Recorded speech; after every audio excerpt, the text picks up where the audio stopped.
Donald Trump's latest pet project is blowing up in his face, and this might be the worst one yet, because the President of the United States is currently throwing a giant state fair to kick off the already failing in advance celebration of America's 250th birthday. And this magnified event, it might be the most depressing thing I have genuinely ever seen. It is an exercise in humiliation, and it perfectly represents Donald Trump's collapsing support and how disgusting his supporters are. First of all, this whole thing, it's been empty the entire time. Just a huge bare field in the middle of Washington, D.C. with, get this, a knockoff plywood Arc de Trump to preview a monument that will never come, and a single Ferris wheel.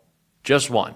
That's it. No corn dogs, no funnel cakes, no rides, no fun. A jazz band reportedly played to a crowd of literally 10 people. The food hall, it lost power on day one, and all the ice cream melted. And by Friday, the whole thing had to be shut down because it was rained out. So, thanks, Mother Nature, for coming through. In true Trump fashion, this is literally a county fair that is filed for bankruptcy. And somehow, it only gets sadder. This was supposed to be a celebration of 50 states unified together, ostensibly, in Donald Trump's mind, behind Trump. But instead, and good for them, 10 out of the 50 states said no thanks and refused to show up. Pennsylvania, Oregon, Washington, Massachusetts, Illinois, Connecticut, Maine, Rhode Island, North Carolina, and Vermont all announced they were not going to spend public money to send a delegation to man a booth to applaud for our rotting president.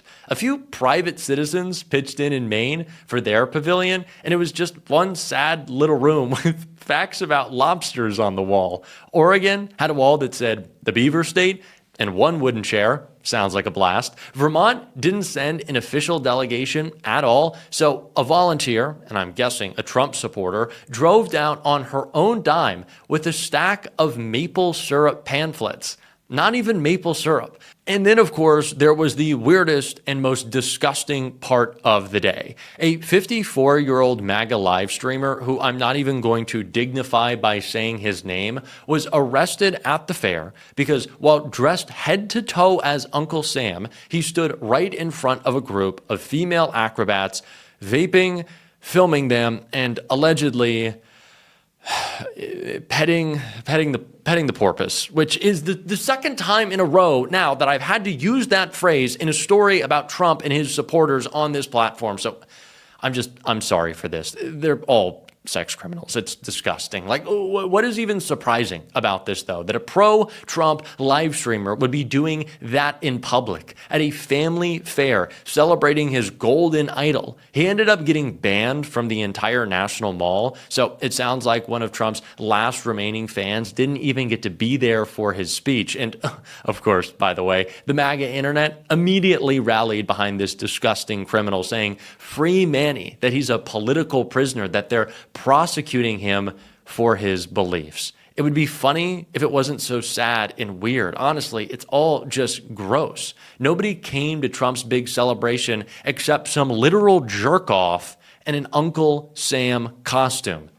That's Trump's America. And honestly, Trump needed Manny, sad as it is. When it finally came time for Trump's big opening night speech, the rally to end all rallies, as he billed it as, people just walked out of an already sparse crowd. Dozens of supporters, because that's about all it was, decided that they would beat traffic early instead of listening to yet another of the greatest hits compilations Donald Trump is offering up in these slurring, sleepy, sundowning speeches. The crowd was so thin, the Washington Post said it covered less ground than a summer outdoor movie night. Even the agriculture secretary posted a photo of the event that clearly showed rows of empty chairs in the background. How sad. But of course, not being able to grapple with the truth, the next morning, Donald Trump went on Truth Social, a little ironic, to announce that the crowd was, quote, quite frankly incredible, packed to the brim, at least 45,000 people, and that everybody stayed until the end of the speech because they just loved hearing about a successful America. Oh, so great, so fantastic. But you know what? This kind of makes sense. because there's definitely one person who is telling the 80-year-old dementia patient that it was great, that it was fantastic, that everybody stuck around. And that was Natalie Harp, a name you might not know, but you definitely should. She's Donald Trump's executive assistant who is obsessed with him and follows him around, printing out good news stories, and they are few and far between for Donald Trump to look at. Literally, her nickname at the White House is the human printer. Yeah, the human printer. And her relationship with Trump is weird to say the least. While everyone else watched the ice cream melt and the crowd and Uncle Sam get arrested, somewhere Natalie was printing out a nice picture of the Ferris wheel and handing it to him saying, "Look how beautiful, sir. Biggest fair in history, sir. Oh, I love you, sir."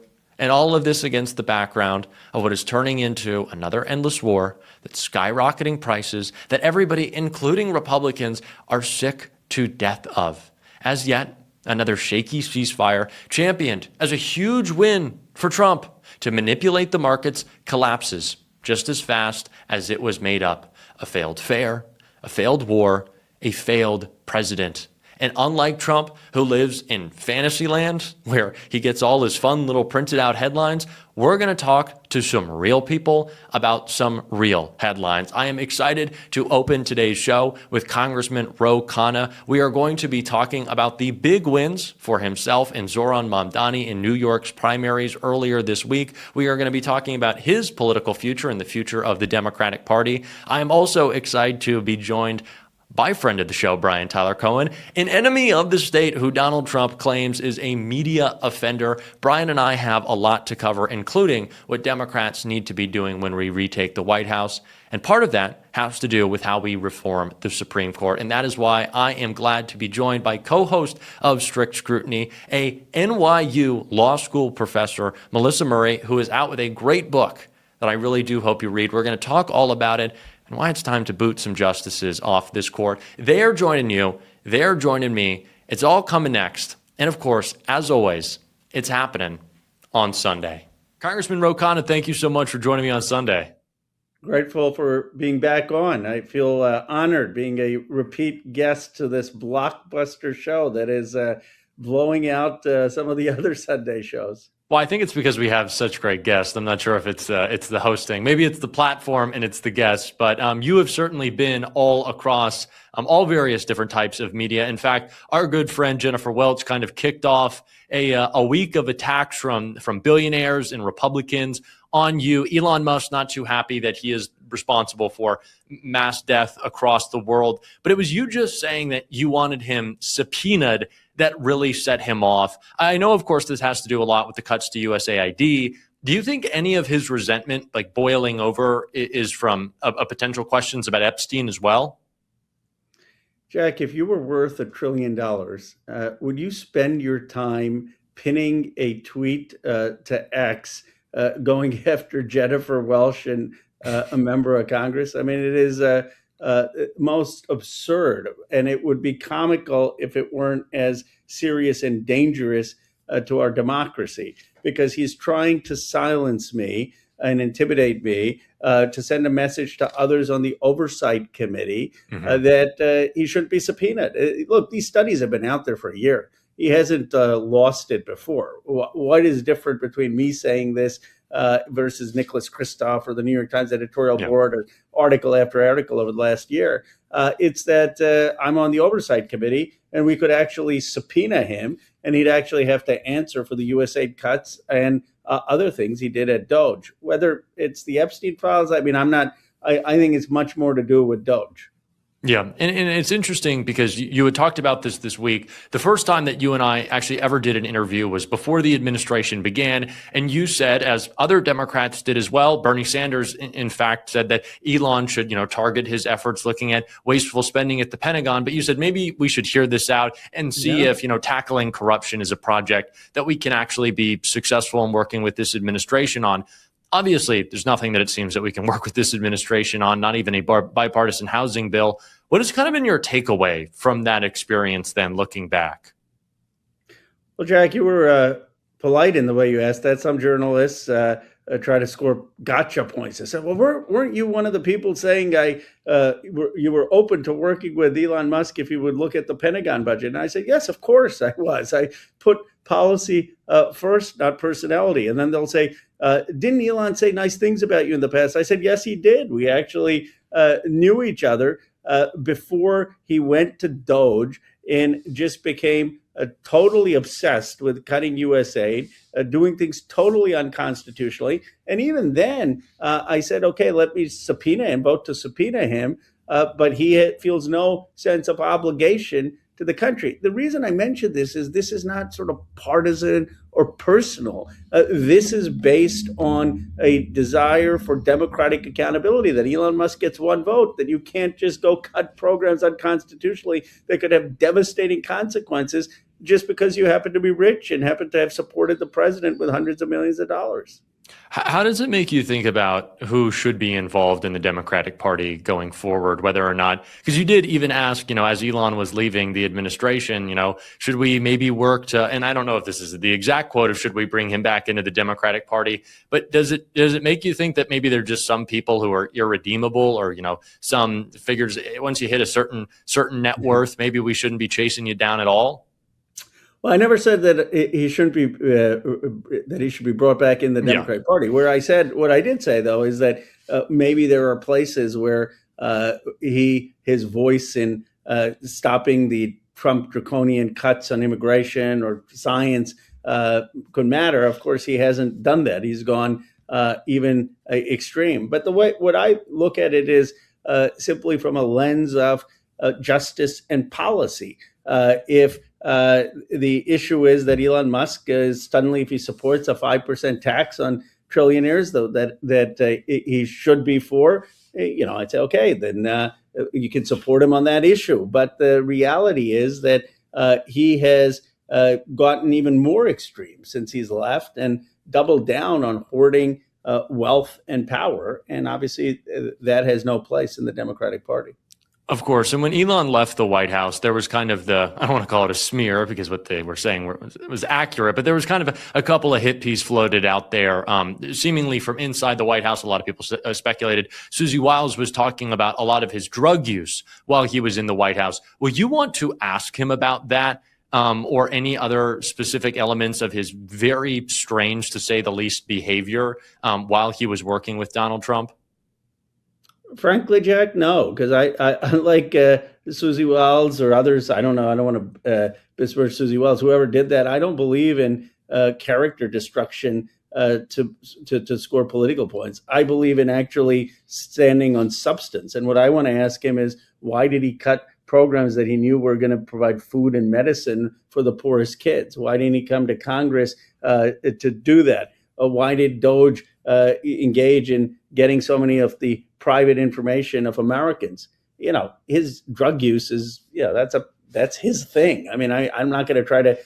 Well, I mean, like more into the sense of the illicit substances that he was taking, that anyone with his role in government would be violating federal law by taking those instances that seem to be floated out by Susie Wiles. Do you think that's of any relevance? Yeah, I mean, look, obviously you should comply by federal law and shouldn't be addicted to drugs. But if you were addicted to drugs and helping humanity in the process, I wouldn't have as big an issue of it. My issue is that the richest man in the world is cutting programs that help the poorest people in the world. Ketamine for good is the Khanna platform. I mean, the Beatles were on drugs and they cared about humanity. I mean, so I say all this because I think that if we stick to the principles of what we're trying to do for the country, that's how we're going to win the trust of folks. That my issue is not with Elon Musk, the human being. My issue is a system that has produced a trillionaire who can help buy an election and put someone in the White House and they gets appointed as a private person. And that's richest person is without Congress, without democratic accountability, cutting some of the basic programs for the world's poorest. And it's, Dr. King once said, go after the system, attack the system, not the players in the system, because that's what we need for true transformation. There'll be other Musks. How do we change the system? Well, talking about the system is exactly what the candidates who you have endorsed across the country, but I also want to speak specifically about DSA candidates like Claire Valdez in New York City. It seems like the media has focused on individual moments in which, it kind of seems like they're trying to help these candidates. Like, I don't know if you've seen the RNC research clip of Claire Valdez saying, we want to make sure that we're fighting for a free Palestine and that we're protecting, basic human rights, and they're trying to use that against her. But it seems that the mode by which the media goes after these candidates, or even the Democratic establishment, is smears on their character, their record, just blatant lies most of the time. But they've seemed very, very scared right now. You're not. But the Democratic establishment has responded. I think Jamie Harrison said that if you're a Democrat, or if you hate the Democratic Party, then don't be a Democrat. How do you feel about what we've seen from the quote unquote establishment in the past couple of days in the wake of these great victories in New York City? First of all, I'm surprised that more Democrats aren't taking a victory lap, saying this is incredible that we have a new, bold generation that is exciting folks. I mean, I was proud to have endorsed Claire and supported Brad, and I celebrated it, even though I didn't have much to do with it. I endorsed and helped get Brad some support, but I wanted to be part of the victory parade. And I thought surely others would jump on board, and the silence has been deafening. But what I would say is that their platform of going after massive economic inequality, of standing for Medicare for all, of standing for childcare for all, of standing for unions for all, this is the platform that people want. And we want a stronger, better Democratic Party, a party that lives up to the ideals of FDR and Bayard Rustin and Dr. King's freedom budget. You don't have to denigrate the Democratic Party to say that we want a new and better way. The leaders who have done that, to have reformed the party to be better, are leaders like Barack Obama, are leaders like John F. Kennedy for his time, are leaders like FDR for his time. So, why would we want to run the same playbook? The whole point of the Democratic Party is to be progressive, innovative, forward-looking for change. Do you think that because the media has framed the attention given to the genocide that Israel has carried out in Gaza, do you think that it is a positive thing that this is a big topic of conversation? I don't know necessarily if I want to frame it as a positive thing, but are you glad that this conversation is being had in defining these primaries? Yes, because when Zoran won, the media was very happy to just whitewash the whole thing as affordability. Oh, Zoran won because he was talking about free childcare and free buses and freezing the rent. And let me tell you something. If there was not Gaza, there would be no Zoran Mamdani. If he had just run on those platforms, he would not have won. Yeah. He won because he had a moral conviction on Gaza. And of course, that would have been insufficient. And then he also had an economic agenda. And finally, I think the media is catching on that where you stand on whether there was a genocide is such a basic moral test. It's basically saying, do I believe the stuff I saw on my phone for 2 years, or am I going to pretend to deny it because I don't want to offend people in power? And if you're going to pretend to deny it because you don't want to offend people in power, then how can we trust you to actually fight for Medicare for all, or for childcare for all, or for housing for everyone, and take on the powers that be? And that's why it's become a basic test of courage and morality. Well, I don't suspect a certain individual will be living up to those, other policy planks that you listed off. But J.D. Vance has been trying to make a pivot recently in calling out the Netanyahu government. I always find that framing a little ridiculous, just the Netanyahu government. But he has been a little critical of Israel, of course, and its continued striking of southern Lebanon, the continuation of this war. How do you read that from Vance? He has somewhat of a populist instinct. I mean, he was, in my view, genuinely opposed to foreign wars until he got co-opted with Trump and now has to become the face of the Iran war. And he was concerned about our entanglement overseas. And anyone who looks at this knows that Israel has been part of the reason that we have been entangled in these wars. Massey won Republicans under 50. I'm sure Vance is seeing those numbers. And he's smart politically to pivot on that issue, especially if he's going to run against Rubio and sees where the direction of some of the MAGA base is headed. Do you think anyone trusts him, or do you trust that pivot of him showing a little bit more of himself, or do you think it's just opportunistic? Of course, it's opportunistic. I mean, I think J.D. Vance is going to realize that had he not taken the vice presidency, had he just been a senator who grew up in Middletown, Ohio, and was critical of the foreign wars and was critical of a globalization that hollowed out communities, that he would have been far better off. My view is that it was a Faustian bargain, and Donald Trump is basically destroying his credibility and his career. I mean, am I glad that he's now speaking up and shifting? Yes, because I want the country again to have the right policies. But he is deeply compromised in his own convictions and his own platform. People are talking about yourself as a 2028 contender, I think rightfully so, and they're framing that a little bit up against Vance. But another individual who's clearly, angling a little bit in the 2028 conversation, Gavin Newsom. There's also been a bit of a contrast there. People want to talk about, not just because the two of you are California Democrats, but there have been some other issues that maybe you've clashed on. Do you invite the comparison or the contrast between yourself and Governor Newsom? Sure. I mean, they say, well, Gavin's much better looking. And so they say, well, we got to run if those who want to just run the good looking guy, maybe they're for Gavin. But, I haven't decided. Don't shortchange yourself, Ro. Don't do that. Philosophical difference on the wealth tax. I mean, 250 billionaires in California can pay 5% more so that 2 million Californians can have health care. These 250 billionaires have a net worth of $2 trillion, equivalent to half the California GDP. And, I just philosophically disagree with Governor Newsom that he's saying, no, we got to protect these billionaires. And I'm saying, no, we got to tax them for the health care of working and middle class Californians. And so we have a very different view. I'm an progressive economic populist, and he's not. I don't think he would describe himself that way. And he has called for that wealth tax to be something we see nationally. So that's maybe a place that y'all agree. But are there other Democrats who, in this moment in which we are certainly seeing a change in our party, that you would want to be contrasted against? Well, look, I hope he calls. I mean, he should support Sanders and my 5% wealth tax federally. I mean, he's, a lot of times these political leaders say, well, we should explore. I mean, what does that mean? Are you for Medicare for all or are you not? Are you for taxing the billionaires in our state or not? Are you for Sanders and my 5% wealth tax or not? Do you believe it was a genocide or not? Are you against giving aid to Israel or not? Do you believe it was an apartheid state or not?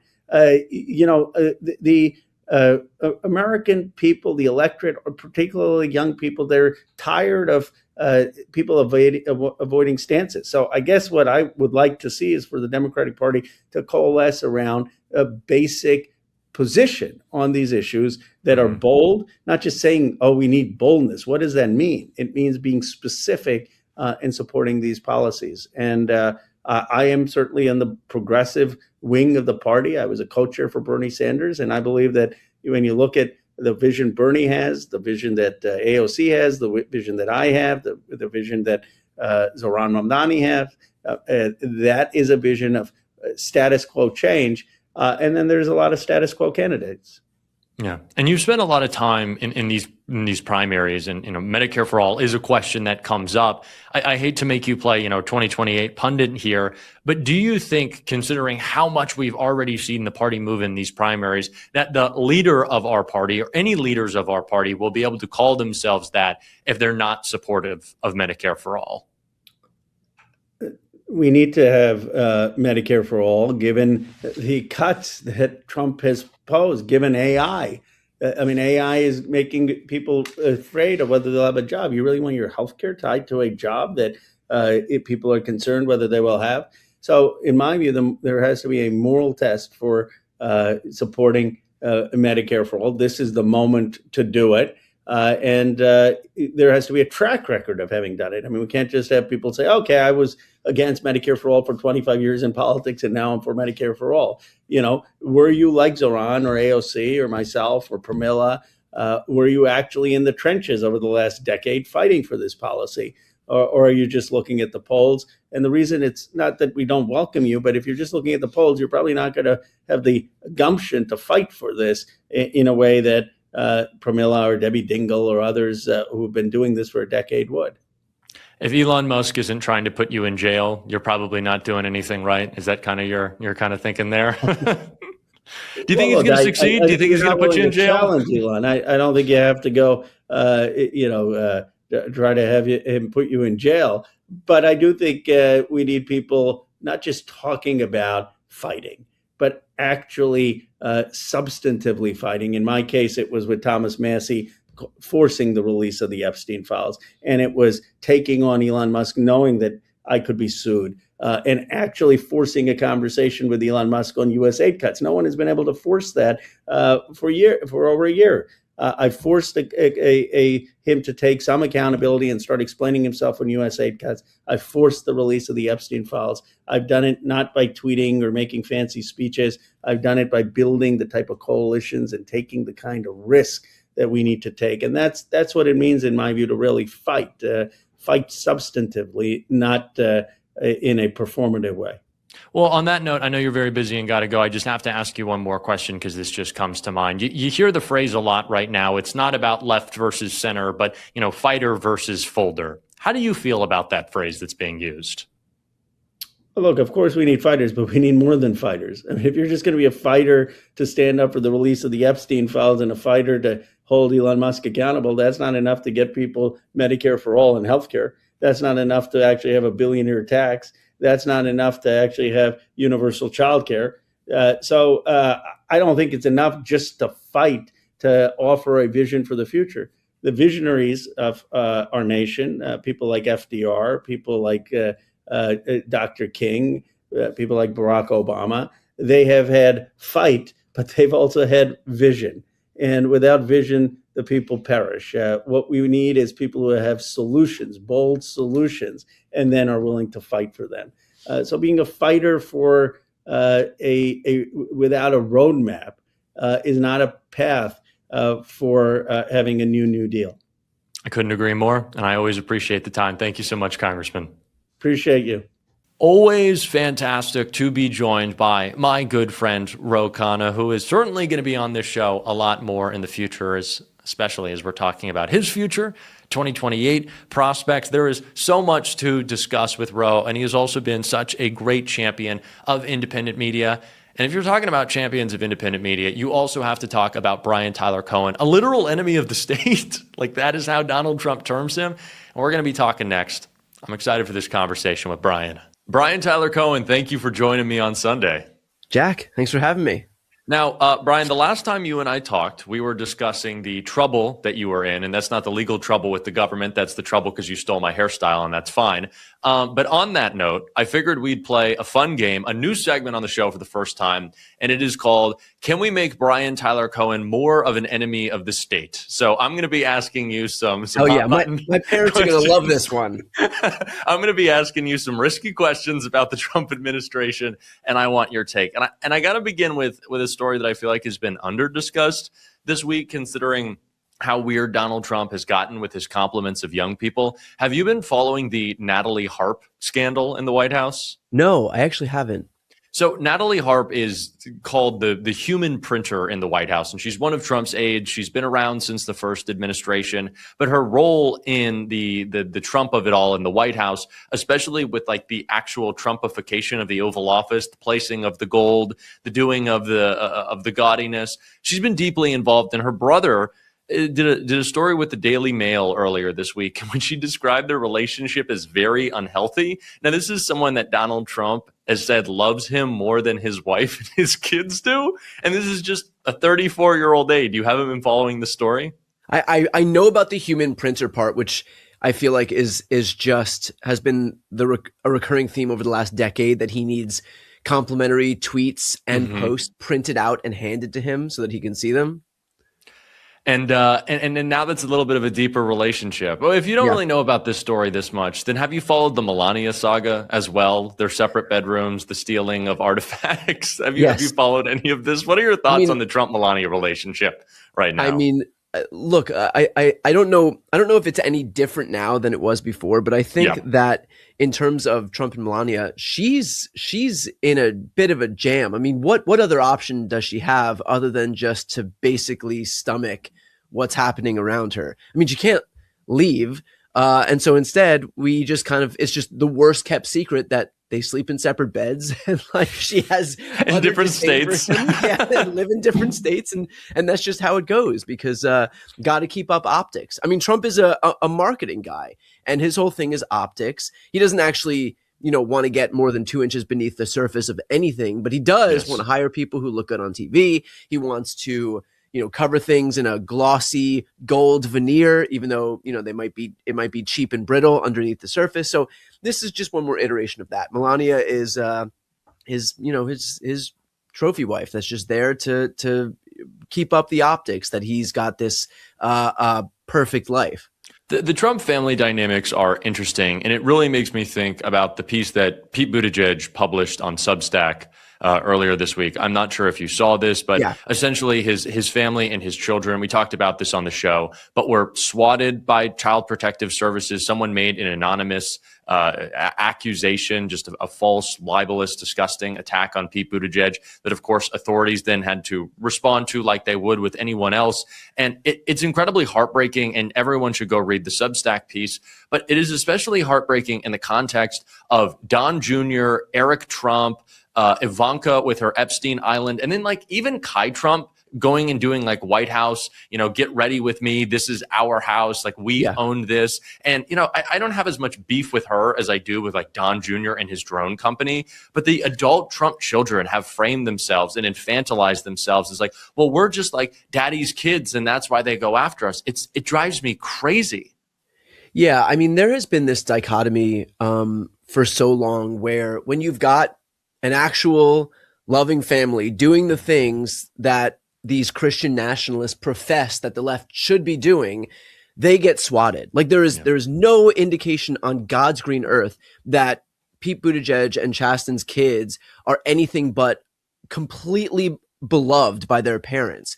And then you've got like, and they've been vilified by the right for so long. I mean, they are exactly the kind of parents that Republicans have spent so long beating their chest that you need to be. And then you've got these like griftery kids. You've got, the Trump administration who is right now engaged in this cover up of abusing children. Like everything that they claim the left does is what is happening in real time on the right, and they all get a pass. But then enemy of the state, Pete Buttigieg, gets swatted because he's a Democrat or because he's gay, and like the whole thing just kind of puts on full display the shallowness of their position, the fact that there's nothing actually behind it. I mean, it's just talking points about family values, but when actually challenged on any of them, they obviously crumble. Well, I was thinking about it this week. Like, do you know one single happy, prominent Republican politician family? Like Mike Johnson is monitoring what his kids watch and, in their own times of, by themselves times. Donald and Melania hate each other. Mike Pence had like mother, I did JD Vance and Usha. Did you see like the little doggy leg pat? Like none of these people seem Is that happy. Not how married couples greet each other with like animals? The old leg pat. That's how I see it. When I see Brian, I just go, "It's good to see you, buddy," and I just tap him on the leg like I'm trying to swat a mosquito. It's just we're a married Republican couple. They're just sad. Like all Joe Biden ever talked about when it was him and Jill, and this was a story that Republicans got all up in arms about. He's like, you gotta keep the sex life going if you want to have a good marriage, and Republicans are just like distant and weird. It's just the hypocrisy is bountiful with them. It's that, and it's also like this idea that these people who are all kind of engrossed in their own broken relationships feel like they're in a position of authority to try and proselytize everybody else. Mm-hmm. And I mean, that's been the story of conservative politics for as long as I can remember. Yeah. I mean, like these people telling everybody else who they should love, how they should live, what religion they should practice, what they should eat, what companies they should frequent. Like the whole thing is just imposing their beliefs onto everybody else, which is weird because there was a time way back when in this quaint age where Republicans were the party of small government and stay out of my business. And now these people are inserting themselves between couples. They're inserting themselves between women and their doctors. This is the epitome of big government. And I there's a part of me that just wants to say, like, fuck off, like, get out of these people's lives. I mean, the government should, for me on the left to be saying this is insane, but like, somebody needs to tell the right that the government should not be imposing itself in everybody's life to the extent that they are. Well, they're literally involved with your life. And it's funny that you bring this up because last week on the show, David Pakman and I were talking about how he is also an enemy of the state. And if y'all don't know, I'm not just making a joke about that. The White House has literally put our guy Brian on a list of media offenders. David Pakman is on it. Other, leftist, haters of America, as they term us, are on it. And now they're going after you. And David and I talked about this from the free speech angle, where this was such a big part of the Republican argument that for some reason they thought that they could say, and I guess it was effective, that like Joe Biden, they said that he was both 80 years old and crumbling, but he was also monitoring everything you ever said or posted or did and was going to come for you with a mob if he was unhappy by it. That is obviously flipped. And I don't know how we can't harness that angst that people have around what they say and who gets mad at them for it against Republicans right now. Yeah, I think in large part, I mean, the GOP has benefited greatly from really leaning into the idea that Steve Bannon introduced, which is just flooding the zone. And they know that if they can put forward a dozen new scandals a day, it's going to be hard to follow any single one of them. Inherently, Joe Biden was not capable or not willing to do anything like that. And so if, he did anything that these people viewed as mildly offensive, then the entire right-wing media ecosystem was able to consolidate and come down on him. And they're also way more organized. I mean, it is a much more homogenous political party. There's way less dissent in the ranks because the only thing that they actually believe in, the only longstanding principle, is their blind slavish devotion to Donald Trump. And if he wants to say one thing one day and then change his mind and flip the script the next day, they'll all follow him like lemmings. So they're really good at basically attacking one single issue and just repeating it ad nauseum over and over and over again.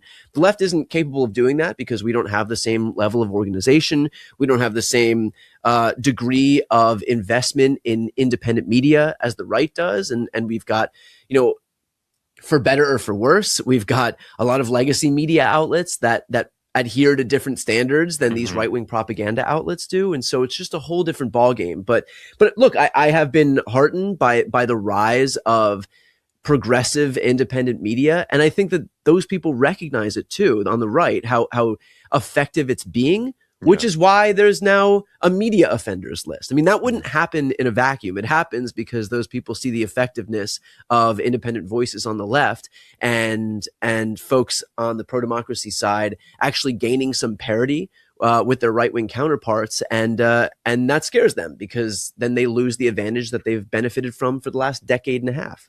Well, I'd also point out the fact that the media offenders list kind of came from the conversation around Donald Trump's health. This is something that the mainstream media hasn't really wanted to talk about as much. Whenever he goes to Walter Reed, they'll have on a doctor or someone to kind of discuss what is coming out, what isn't coming out. But the day-to-day of Trump fell asleep again, like we will always cover that and talk about the national security implications of our president living in an alternative reality. And it's part of the reason that you were put on that list. What do you think is happening with Donald Trump right now? Just health-wise, cognitive, physical, all of it.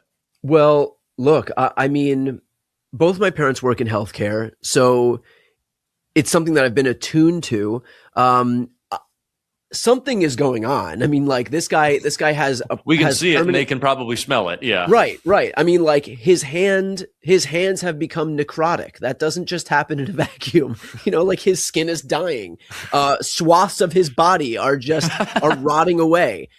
We can pretend that we don't see it, but it's happening. The guy also can't manage to not fall asleep on an almost daily basis. Some of that might be aging. I mean, God knows I have, trouble staying awake if I'm bored enough. And when we look in on these cabinet meetings where everybody in his cabinet takes turns filleting him. I guess that would kind of get old after a while too. But yeah, I mean, look, something's going on. We will never find out the truth so long as this administration is in charge, because that's one of the trappings of an authoritarian leader, is you'll never get that information. It's always about, hearkening back to what I was saying before, putting forward this glossy veneer that we have a strong man in charge, and obviously this would kind of pierce that bubble that he's created, that he is like this all-powerful, omnipotent, strongman, authoritarian ruler. And so acknowledging that he has very obvious health issues that he's contending with pierces that bubble. So we'll never know. The people that he surrounded himself with are there expressly because they are not going to be willing to tell the truth. So it's going to take these people being out of government before we have some semblance of what's going on in reality. Remember that the last doctor that Trump dealt with was Ronnie Jackson, who ended up becoming a Texas member of Congress. And this guy is as big a hack as anybody else you can find. Yeah. So even the doctors that they put forward. Didn't he lose his medical license like several times, or like once, or like many years ago? I think he doesn't have a medical license anymore. Would that surprise you? Half of his lawyers and attorneys don't have law licenses. This is true. It's not a demerit. It is it's a point of pride. It's a badge of honor. It's a necessity for you to not actually be equipped to do your job. Yeah. Well, you're right about it breaking through. There was new polling out that showed that a majority of Americans do not think that he is like physically equipped or mentally equipped to be president, which just makes me think we should talk about it more. Like, it does upset him, and when it upsets him, he's focused on other things. This is kind of part of, and I want to talk about this with your book, the pouring sand in the gears effort that will have to happen in the 2 years after the midterms, the last 2 years of Donald Trump's presidency, but also then the steps that we need to take afterwards. I want to get into your book, great book that we're going to talk about. But do you think that this is an effective strategy, just like talking about his health to drive him crazy, to create a little stagnation in the White House? I think everything is effective. There's not like one like silver bullet that's going to take him down. It is a combination of everything. Yeah, we'll just leave that. Well, I can't say you're a media offender, so I don't want to make it work. Yeah, don't get me in any more trouble. I think it's going to be a combination of a lot of different things. I think for different folks, different things are going to be effective. I think that any way that you can pierce this notion that he is, again, this all-powerful strongman is going to be effective. Like, Trump derives a lot of the perceived power that he enjoys from the optics that he's strong. And so any way you can undermine that, I think that's going to be effective. Clearly, he doesn't take it well, because he's created a list of enemies for who committed the crime of acknowledging all of that stuff. But there are going to be people for whom his refusal to acknowledge, the forgotten Americans is going to be effective. There are going to be people for whom his insistence on focusing on his vanity projects is going to be effective. There are going to be people for whom his insistence on protecting these pedophiles in the Epstein situation, that's going to be the most effective. And then there are going to be people who, were told that Donald Trump is some tough guy, but in fact, he's just this like shuffling old man wandering around the White House trying to cover with foundation his necrotic hands. And I think that's going to be effective too. So it's going to be a combination of everything. That's why everybody in this space, I think, is so important, because not any one person can do all the things that we need to do. And so if he's getting hit from a million different directions, that's us embracing the same strategy that has been so effective for the right. And so I think it's necessary to keep hitting him on his failing health. I think it's necessary to keep hitting him on the Epstein files, on his inability to keep his promises, on cutting healthcare, cutting food assistance, on prices surging right now, on engaging in a war that he swore he would never engage in. On issue after issue, I think everybody's voice is going to be necessary here, because no one person can do everything, but everybody can do something. Yeah, and if we're adopting thus the Republican plan, we also need to set in the plan for 2029, which is what you write about in your book. Can you tell me a little bit more about what that plan looks like? Yeah, so I think it's so important right now, because here's how I'm thinking about this. we have such a rare opportunity in this moment to do what, frankly, we shouldn't have the ability to do, which is to win back a lot of these disaffected voters who swung to Trump in 2024.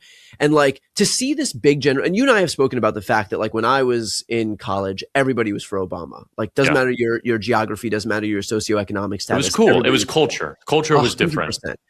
And they won back culture in a way that is really hard to take back. Like there's a reason that millennials are one of the most liberal or the most liberal generation that we have. And that's because they came up in that era. Gen Z and younger are more conservative because they're the product of the Trump era. And they had one culture in a big way. That usually doesn't change. Like the fact that millennials are still the most liberal generation is a testament to the fact that once you're kind of entrenched in your partisan affiliation, it's hard to move people because and also a belief about government. Yeah. 100%. It becomes entwined in your identity. And so we shouldn't have the ability to so easily or so quickly after the 2024 election get people back. But because Trump is such a fuck up and because he's so unwilling to actually deliver on any of his promises, we have this rare opportunity where we can get people back. But if we do that, if 2028 comes around and Democrats control government and we're able to elect a Democratic president and we don't deliver, then you've got a disillusioned Republican base and a disillusioned Democratic base, and people will just not have faith in government. You're going to lose everybody. And so in this rare sliver of time, we have to be able to deliver. That means that you deliver on healthcare and actually bringing about Medicare for all in the wealthiest country in the world so that people aren't going bankrupt trying to stay alive. It means that we deliver on climate change because this is the existential issue that we're contending with right now. And to ignore it would just be the biggest. I mean, it's just human malpractice at this point. It's to deliver on a just economy and making sure the rich pay their fair share. It's to deliver on Supreme Court reform so that you don't have this rogue branch of government that has a constant veto over everything and anything that Democrats can put forward. And at the same time as all of that stuff, all of the proactive agenda that we need to be working on, it's also holding people who've been engaged in so much corruption right now to account. Because until and unless there is actual deterrent value for people who engage in criminal activity at the political level, it will just keep happening. The fact that Merrick Garland decided to focus on or prevent the optics of politicization as opposed to holding Donald Trump to account for the crimes that he committed only emboldened him to commit them more. Like the fact that Trump is so lawless right now, openly lawless, engaging in so much corruption, using the pardon power as his personal piggy bank, that is the test. That is the result of an attorney general who refused to wield his power. So the thesis of this book is, the title of the book is How to Wield Power in a Post-Trump World. And I think that you actually have to do it. The era of Democrats writing strongly worded letters and paneling commissions that are going to study the issue for 10 years before we come back with a recommendation, the Democratic Party that adheres to norms and institutions and processes and the filibuster and the parliamentarian, that has to be over. We have to figure out how to deliver for people. Otherwise, we lose them and their faith in government altogether. Who do you think's the Democrat to do that in 2028? I don't know. Big question. No, it is a big question. And there's a part of me that's like, my focus is just getting through the midterms. Man, that sounds like you're running, Brian. That's the answer that Ro Khanna gives me. Well, you know what? I'm not going to rule it out. No, I first of all, just so that everybody knows, you're not old enough. I would never run for office. Trust me, I'm old enough. You're not old enough to be president, Brian. I feel old enough to run for president. No, I actually do think I spend so much time focusing on voting rights and the attacks against democracy that are happening right now. Obviously, in my series with Mark Elias, we talk about all of, the steps that Republicans are taking to block mail-in voting, to get the USPS not to deliver mail-in ballots, to send ICE to the polls, to pass the Save America Act so that they can federalize a lot of these institutions and therefore have a hand in preventing certain people from casting ballots. So my focus right now, legitimately, not just like a political or diplomatic answer, is to focus on the midterms and to make sure that we have free and fair elections and to inform people of what Republicans are trying to do before they do it, so that we can be well positioned to combat it. After that, I think, that'll be a conversation for that point, but I don't think we have the luxury right now with so much shit going sideways of being able to treat anything like politics as usual and be able to talk about with any degree of certainty, like what's going to happen in 2028. Like elections are under attack right now. So I'm just trying to like keep my eye on the ball, make sure midterms go our way and flip the House, flip the Senate. And preventing Trump from having any legislative vehicle to do any more damage.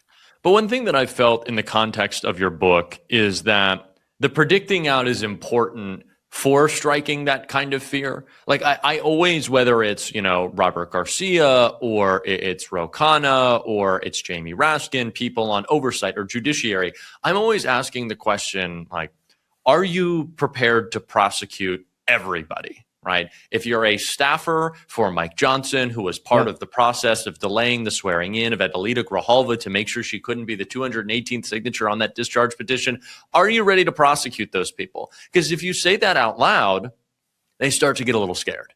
And maybe they take another beat before they move forward with their obstruction. And in that same way, I asked the 2028 conversation more in the sense of like, do you see, because you did a podcast with Gavin Newsom this week, who has been a little bit more of a norms and institutions kind of guy, right? Gavin talks a lot about his affinity for the office of the presidency, but that kind of melted away in the interview. He talked less about these institutions as things that need to be preserved, but rather things that are broken. And if Republicans are tearing things up, we need to tear things up to bring something new. Maybe the question then is like, who do you see leading the charge on let's do politics differently?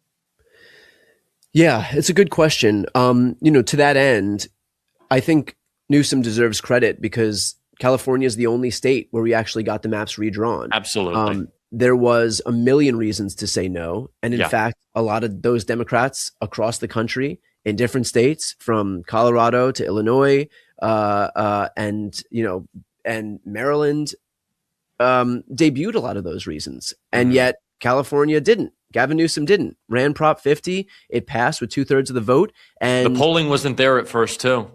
Right. And so it took a little bit of courage. And I think he deserves a lot of credit for that. And, I had a pretty combative interview with Jared Polis about why he wouldn't do that. And he wouldn't relent. And so there's going to be, there's going to be, I think, two tracks of Democrats. One, which is the comfortable position, which is just this stubborn insistence, this adherence to norms and institutions and the way things used to be. And then there's got to be people who recognize that like we're in a different moment. And if you don't give people what they're looking for because you're just so focused on paying blind deference to the ways of the past, then you're not going to seize that opportunity. So my goal in that interview, and frankly, my goal in writing this book, is to try and give a permission structure for a party that otherwise does pretty generally adhere to norms and processes, to give them a permission structure to say like, hey, that's all well and good, but if you're truly wanting to pay deference to these to the country and our democracy, the way to do it is not going to be through these norms and processes and filibuster and parliamentarian. The way to do it is to break some of this stuff and barrel ahead and achieve some outcomes so that you're not there just to pay homage to the filibuster. You are there to deliver for people.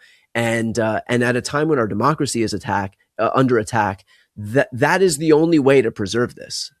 Are you a Zoran for president advocate then? Should we change the Constitution for Zoran to run? I think Zoran has been showing a masterclass in what effective governance looks like on every angle. I think in terms of him delivering fast for people. I mean, I spoke to him 5 minutes after he was elected, and he had already filled 100,000 potholes. That's the shit that people see on a daily basis. Freeze the rent at this point. That's another huge win, and him keeping true to his promises. He's also super media literate and like digital media literate, tech savvy, and so that makes a big difference as opposed to like what was the Mark Werner tuna fish sandwich video. The Mark Warner tuna fish sandwich video. How did I not see this? I saw the Mark Warner, but the tariffs girl or whatever that tweet was. Was it the same thing? No, he either made like a microwaved tuna fish sandwich or like a grilled tuna fish sandwich, and it was maybe the least. I don't think I had an appetite for a year after that. But that was like our foray into digital media. We have to. I don't know if you can put this on the screen in the aftermath. We'll pull it up in post. But Jamie, go ahead and pull that up. It is. So that was a little worth different. Zoran served freeze the rent cake the other day, so I think that's a little different. I saw Zoran jumping into a pool, like when the city pools were open in New York in his suit, and like he just knows how to capture attention, and I think it's so desperately needed because we have a party of people who do not know how to step aside and cede power to younger generations. And like I said, I mean, we have a millennial generation that is of age right now to be this generation of leaders, but older generations haven't stepped aside and made room for them. And look how effective they can be when we actually get into power. I mean, Zoran is a millennial. And so let some of these people who've grown up in the digital age, who've grown up in a more modern era, take control. And I think that, you know, his effectiveness in governing is a testament to what we can achieve if only we have the ability to fill these roles. If it's not Zoran 28, it's Brian. It's BTC 2028. No, that much I can assure you.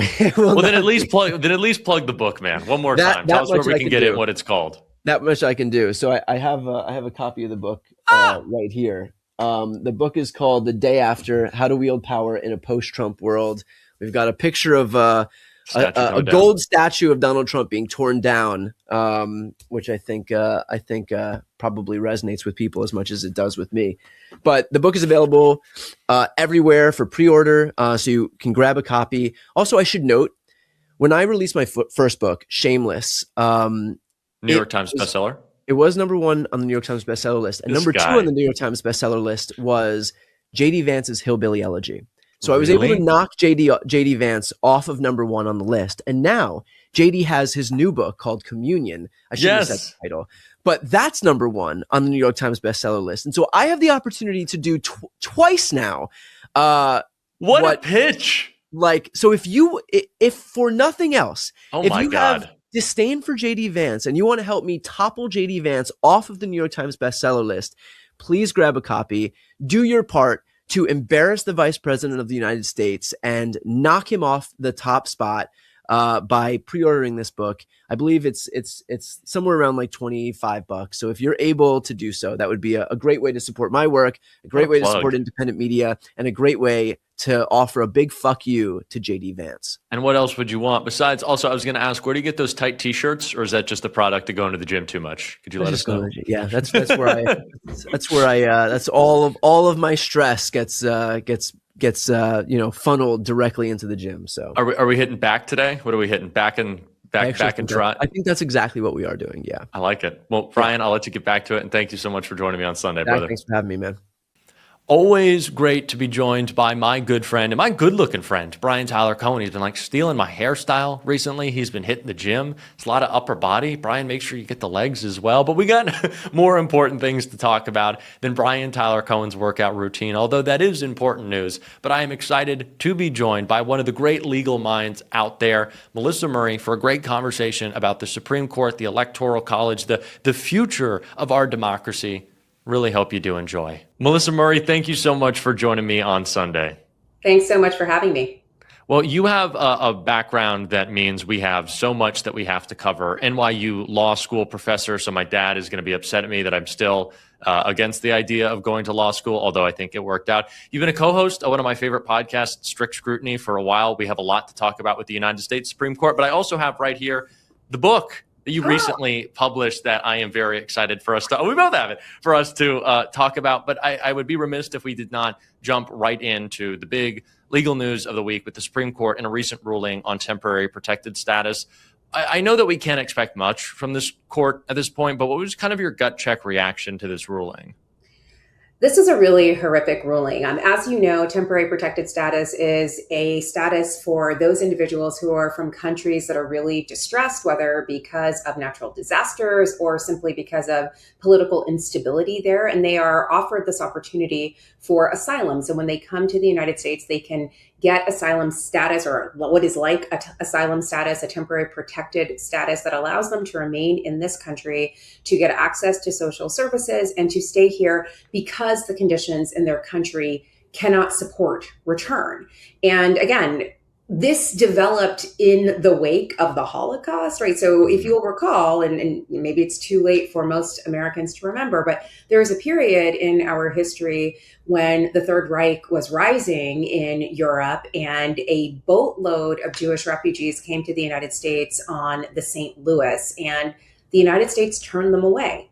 And those people were sent back to Europe, and many of those Jewish refugees died in concentration camps. And so Congress passed this law regarding temporary protected status so that we wouldn't ever have a situation like that, that those seeking refuge in the United States would be able to do so. The Trump administration unilaterally said it was going to rescind TPS for Haitian and Syrian nationals. There is a law that says that if you are going to rescind or suspend TPS, you have to first engage in a consultative process with other agencies that are relevant. So here it would be the State Department, because the State Department determines the necessary conditions in the countries and whether or not they are sufficiently stable to warrant return. And the Trump administration said that it was going to engage in that consultative process, but New York Times reporting that came out about 2 weeks ago made clear that although there was an initial overture, the administration didn't actually wait for the State Department to report back about the conditions in those countries. And so TPS was rescinded without that consultative process going through. That might have been enough to invalidate the administration's actions here, but this Supreme Court said, you know what? We would go further. So this conservative supermajority, in a 6-3 decision authored by Justice Alito, determined that the United States administration's decisions are unreviewable. So the determination to rescind TPS is unreviewable by federal courts. And they took a pretty broad view of what determination means. Usually it's just the decision to rescind TPS. That is not reviewable. What is reviewable is whether or not they took the statutorily required procedures before rescinding status. And the court said, nope. Everything is included in the determination. So we can't actually say anything about whether or not they engaged in the statutorily required consultative process. And so they basically said, this is all fine on the statute. They haven't, violated the statute in any way. The plaintiffs here had an additional claim that even if there had been compliance with the TPS statute, there was still a constitutional problem because the administration had engaged in impermissible animus, and that is what animated the decision to rescind TPS. They basically engaged in racism against Haitian nationals and Syrian nationals. And here's the rub, Jack. There's enormous evidence for this administration just saying vile and racist things about Haiti and Haitian nationals. The president has said that Haiti is a quote unquote S-hole country. They have talked about Haitians eating the cats, eating the dogs. They've also said things like, we would love to have temporary protected status for refugees from Norway and Sweden, majority white nation. So there's a lot there to cobble together this inference of impermissible and unconstitutional animus. But Justice Alito, in writing this decision, said, you know what? This isn't racism at all. It is simply the rough and tumble of politics. And more particularly, it is merely an accurate description of the conditions on the ground in these countries. So the Supreme Court sending people back to their countries, even though the conditions may be unstable there, even though there is a congressional statute that says we are supposed to welcome them and provide a refuge for them. And then the Supreme Court saying that what you think is racism is not actually racism. It may just simply be politics and an accurate description of what is going on in those countries. Do you think the conservative justices saw the clip of Megyn Kelly right after the decision, after the ruling was handed down? Did you see this clip of Megyn Kelly saying that we don't want you, go home, you're a culture, you don't work hard? It's just disgusting. Like, the cruelty is the point. Did you see this clip? I try not to see Megyn Kelly if I can, but I heard about it from so many people, and I did see a readout of it, so a transcript of it. And mean, reading it was vile and made me want to take a shower. I can't imagine seeing it in the flesh, but I don't know that the Supreme Court looks at that sort of thing and thinks, oh my God, this is what we engendered. I don't think they have any regret at all. I mean, I think it's sort of je regrette rien from them. Like they are doing what they want to do. They are a conservative supermajority that seems intent on facilitating and midwifing this administration's worst excesses. And, I think in the progressive community, we talk a lot about getting a better Congress, passing better laws. We actually really also need to start talking about court reform in a serious way, because no matter what we do with regard to legislation, with regard to electing better members of Congress, everything goes back to this court. And it is this court that is an existential threat to democratic institutions. And there's been a lot more animus publicly in the court from the justices with each other. Is there any precedent for the level of kind of public, I don't want to call them spats, that doesn't seem to reach the level of what's happening. But is there any precedent for that? So is there a precedent for the girls are fighting? Actually, yes, there is. Famously, the court during FDR's administrations, they were always at each other's throats. There's a book by Harvard law professor Noah Feldman called Scorpions. It sort of documents all of the tensions among the FDR justices. And there were many. But I think right now, what's interesting about what is going on is that the rancor isn't just sort of directing itself at sort of interpersonal relations that we hear about through gossip. It's actually on the page, right? So, we have the Democratic appointees, the three Democratic appointees, often writing in very sharp terms in dissent, all of the things that are frustrating them about their colleagues. So, for example, in a recent term, there was a public corruption case where the court had to determine whether a payment to someone was a bribe, which would be unlawful, or a tip, which would be fine. And the conservative supermajority was like, it's just a tip. Justice Jackson wrote a dissent that was so scathing, and it came in the wake of all of this public reporting about some of the conservative justices having emotional support billionaires. And she opened this dissent by saying, this is a decision that only this court could love. I mean, it was just absolutely scathing. And she's also been the one, I think, to sound the alarm that this court is kind of in the bag for regulated industries, for corporations, and maybe not for the little guy. Yeah, and it's just another example of the growing institutional distrust, which is why I thought, it was such an interesting timing for your book, kind of a better explanation and understanding of why it's important for just the average American to be engaging with and understanding our founding documents. Do you think, though, this better understanding, how can that bring us to a place where we do believe that these institutions are ours to be changed, rather than, to be occupied by the status quo? Clearly Donald Trump right now, in his effort of beautification around Washington, D.C., is this effort of aesthetics to make people think that the city is his, that the government is his, that, his word is bond, that his Truth Socials posts are orders to everyone who has to listen. How do we need to understand the context of our law to better overcome just the broken clinging to the status quo that's kind of brought us here? It's a terrific question. So we are celebrating the 250th anniversary of America. I can't think of a better time to think about what was the point of America? Why were we doing this? And then why did we later decide to draft this document that would scaffold our government and indirectly our lives? And, I wrote this book because it feels like there are a lot of Americans who never read the Constitution, or if they have read it, they may have a sort of precarious understanding of what it means, or they may feel like, I'm not a lawyer. I don't know what it means. I wanted to explain it because I think it's critically important in this moment to go back to first principles. What was this all about? And when these men, and they were all men, and they were flawed men, this isn't hagiographic in any way, when they went to Philadelphia in the summer of 1787, they were going through trauma. Like, they had this trauma from the colonial period where the British Parliament taxed them relentlessly. The British king sent standing armies of redcoats into their streets to police them. If any of this sounds familiar, it should. None of this is old. This is just old wine in new bottles.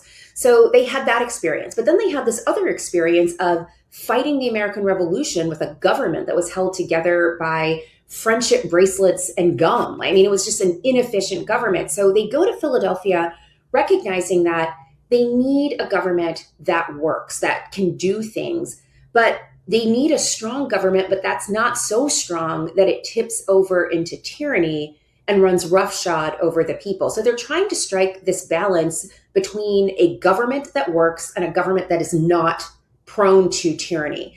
And they do this in a couple of ways. They divide government power between the federal government and the states, and then they divide federal power between the three coordinate branches of the federal government, each with the authority to check the other, so that no single branch can consolidate power and become tyrannical. And right now, when we are talking about, can DOGE exist? Can the federal government simply dismantle the Department of Education or USAID? Those are questions that implicate that basic premise of separated powers and limited government. Like those powers that the federal government, that the executive is asserting, are actually congressional powers. That's a separation of powers problem. And I think if we had a better sense of what they were trying to do, maybe that would be more obvious and maybe we would be more exercised about it. But in addition to simply structuring the government in this way to prevent the consolidation of authority in any single entity, they decide to give the people rights. But then they have this insight. What's the point of dividing government power? What's the point of giving the people rights if the people act more like subjects than like citizens? So in this moment, they realize it can't just be about a new model of government. Like that's not enough. You need a new model for the governed. And so what they want is a citizenry that is knowledgeable, that is engaged, that understands the whole point of limited government, so that when the government starts encroaching on those boundaries, starts encroaching on their rights, the people will be prepared to stand up and call them out. And I think that's what I'm trying to do, to empower the people right now to know what the limits are, know what their rights are, and to be able to recognize when the government has gone too far. And on that note, I kind of want to pull back, and I have like a very broad view existential question, which is, I think, a great question. But I want to frame it in the sense of kind of the crosstown college rivalry here. I went to Columbia, and a lot of our curriculum is baked into the history, or kind of the rewriting of the history of the way that we look at kind of Western values and Western civilization and how we understand the American experiment, how around World War I and World War II, we started to have a bit of a reverence for what America was, in a sense that kind of grounded it in these are perfect documents, or these were perfect ideals. And the ideals that like the government does not give you your rights, but defends it, and that people have these inalienable rights and that all men are created equal. These are good ideas. But in that sense, and at that time, you started to see the American project be seen as something, with its founding documents at least, that was finished, right? There has not been a lot of amending. How do we, and this is kind of a conversation around patriotism as well, change the idea of our founding to be something that wasn't perfect in a moment and then we're done and let's go from there, but we can kind of breathe life back into these founding documents and want to change things. And it is a patriotic effort to say America is not a finished product. Well, Jack, I have a book for that. Right? I mean, there he goes. This is the plug.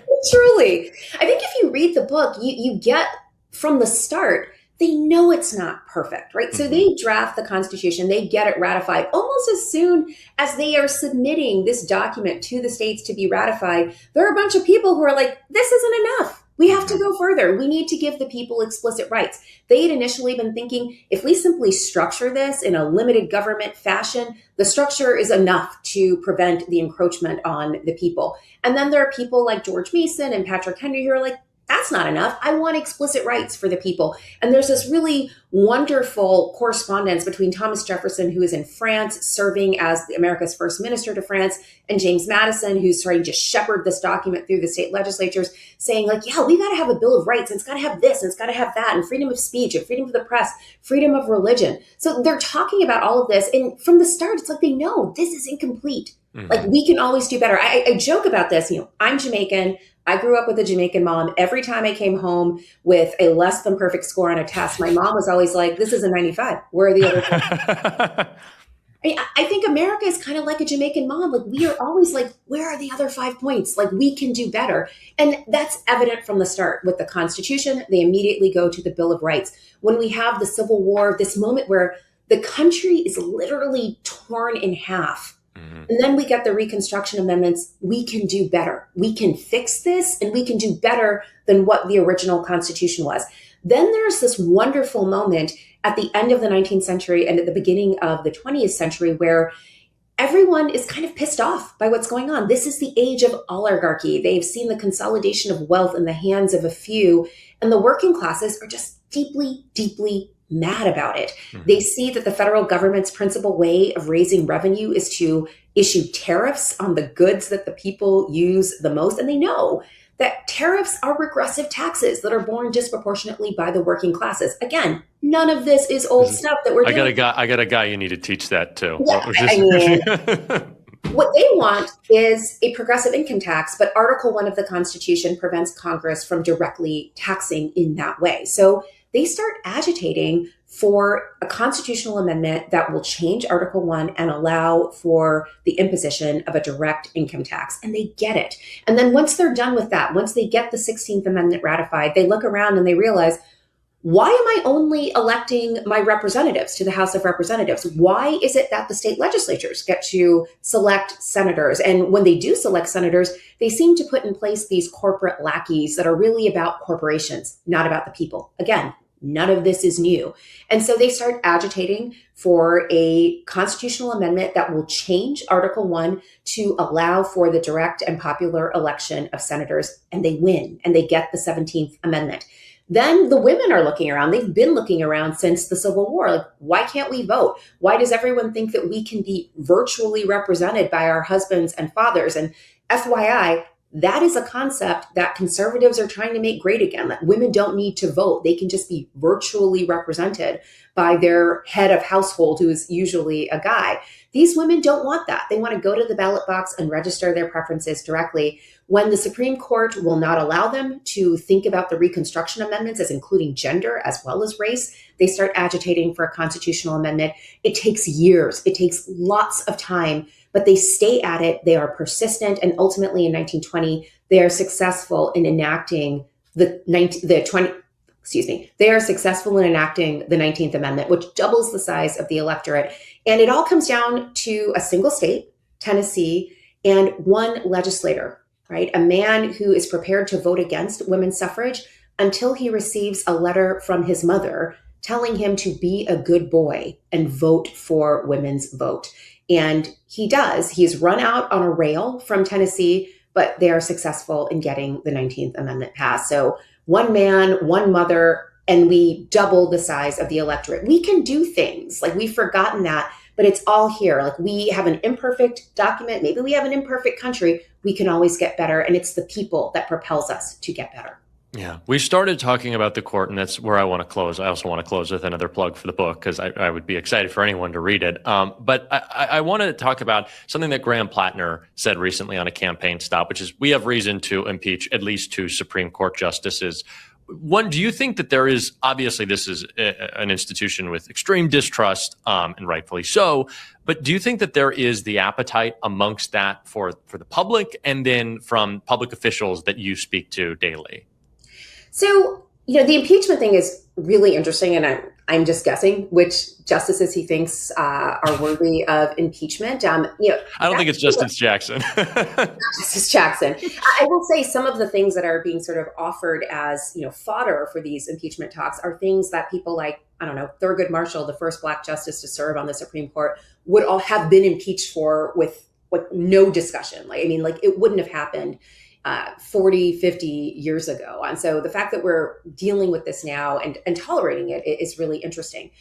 I will say that the whole question of court reform was like the third rail, maybe even 5 years ago. Yeah. And it's really interesting how it is coming online now. The Supreme Court has never been more unpopular. Usually the Supreme Court enjoys popularity amongst the public that is double what Congress gets at. That's not the case anymore. This court is really operating with shrinking trust among the public, and the public has kind of had it with this court. And that's kind of the court's fault, right? The Chief Justice is going on like, people are just mad by our decisions, but our decisions aren't political. But they look political, right? The fact that you got to overrule Roe versus Wade only after you got a 6-3 conservative supermajority. The fact that you rolled back affirmative action only after you got the 6-3 conservative supermajority. The fact that you are literally looking at Section 1 of the 14th Amendment, which is very straightforward, and asking, I wonder if the children of undocumented persons who are born in the United States are citizens.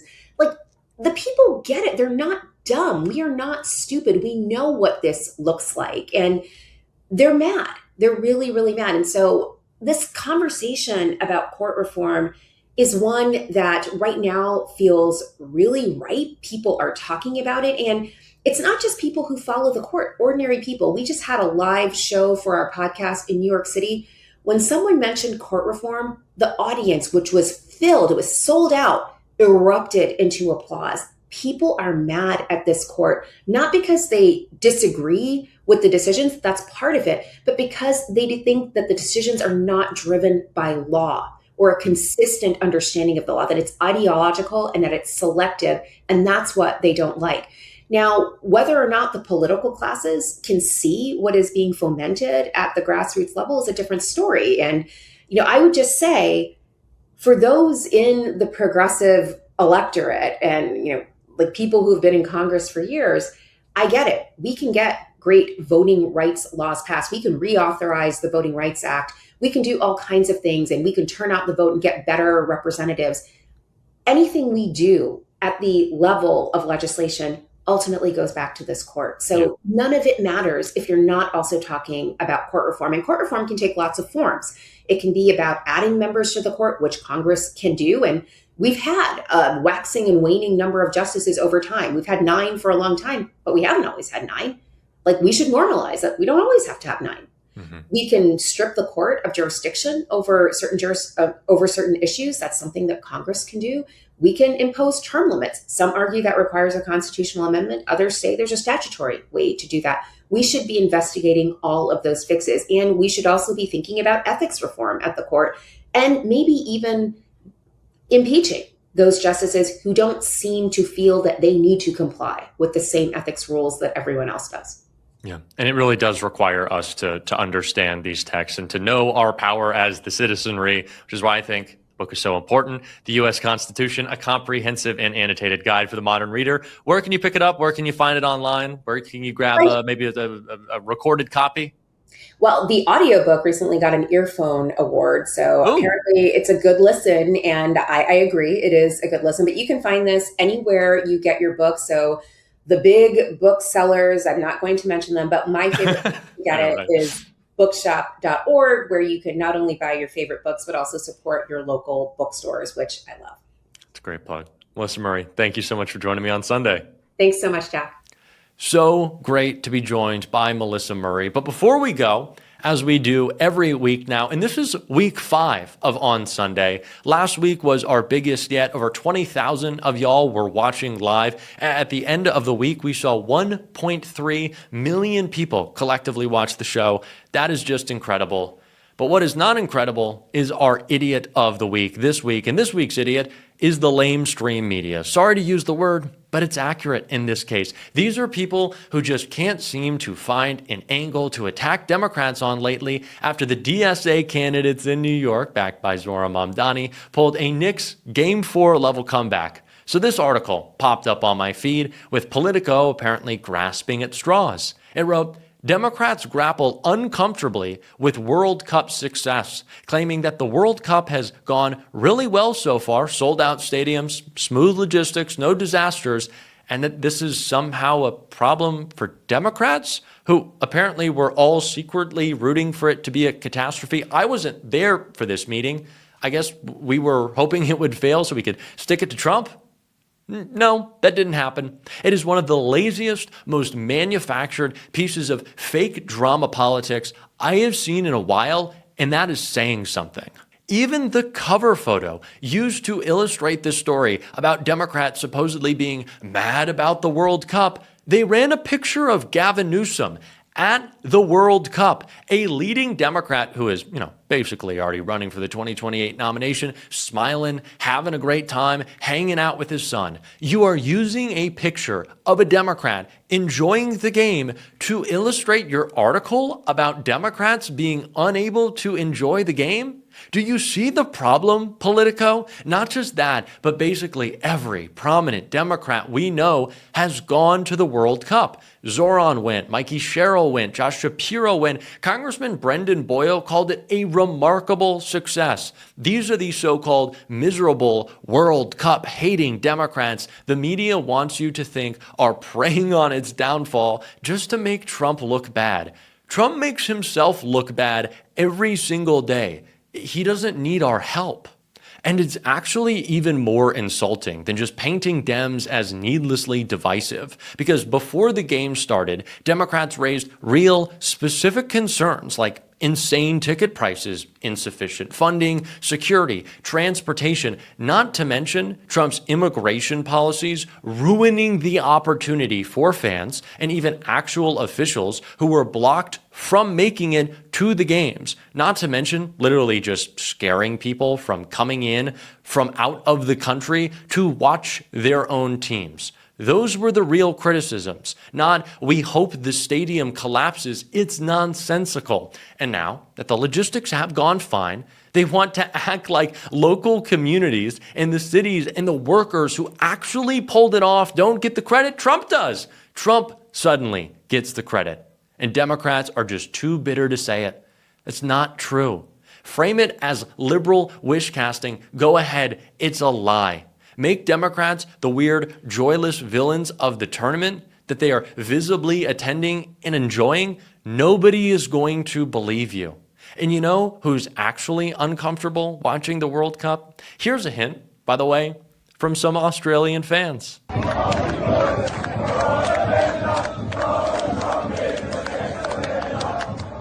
That's the World Cup. The international community coming together, playing a little football, joining hands, and reminding everybody that the President of the United States is in the Epstein files tens of thousands of times.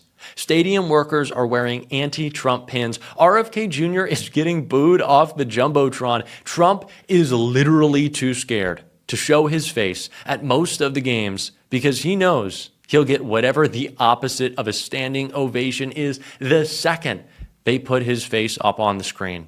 The whole world is using the biggest sporting event on earth to remind everyone how much they hate Trump. And the mainstream media decided that the real story is that Gavin Newsom had a nice time at a soccer game, which apparently he hated. It's bullshit. Do better. The president is credibly accused of being a pedo, and the literal crowds are singing about it. Go cover that. Because we certainly will, every day of the week and twice on Sunday.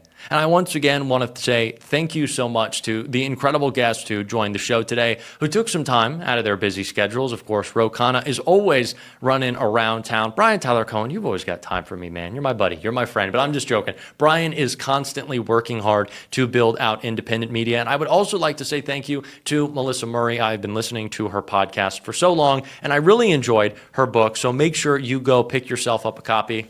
I have one right here, so, if you want to join the club, it's not the worst thing in the world. I would also say thank you so much to our good friends at MeidasTouch who just put on the fifth episode, the fifth edition of On Sunday. We had huge numbers last weekend. We've been having bigger numbers every weekend. We've been having great guests, a great time. It is only made possible not just by Brett, Ben, and Jordy, but by y'all as well for listening. So thank you so much for your support of this show. I am so glad we were able to make this happen. We have a big guest coming in next week, who we did talk about already on the show. So you're going to want to stick around for that, as I hope you always do at noon, because we're going to be bringing you the news. You know when. It's going to be you. It's going to be me. It's going to be the same time, and it's going to be on Sunday.